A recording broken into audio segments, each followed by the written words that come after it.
আমাকে বলছেন কালকে মেসেজ করে বলে রিয়া মানে আমাকে বলতেছে কি জানেন, যে আমি আল্লাহর কসম খেয়ে বলতে পারি আমি কোনোদিন রিয়া তোমারে মারতে পারে না। আমার বউ এই কথা বলতেছে, চিন্তা করেন। আমার বউ বলে সে মারতে পারে না, আমি নাকি তাকে একটা বার পাবেন সে আমাকে কোনোদিন ভালোবাসেনি, ভালোবাসতো সে আমাকে মারতো না। তুমি একবার এমনই ভাবো তুমি সেই কানতে কানতে বলতে আমার ক্ষতি করতে পারে, আমি তোমার ক্ষতি করতে পারি না, তুমি আমার ক্ষতি করছো।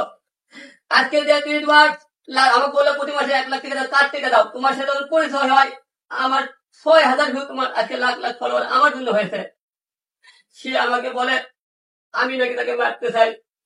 তুমি একবার কোনোদিন ভাবছিল না যে এ আলম তোমাকে কোন জায়গা থেকে তুলে নিয়ে আসছে, তোমার কত কষ্ট করে আমি নিয়ে আসছি, আর তুমি আমাকে বলে বিশ্বাস করে বলেন সেটা আমার লাভ করেছিল। একটা বার তোমার চোখে পানি দেখিনি, তুমি একটা বার আমাকে বলে অসুস্থ বাচ্চা আমার টিম তার বাসা থেকে বের করে দিল, ভাই তুমি আসো না।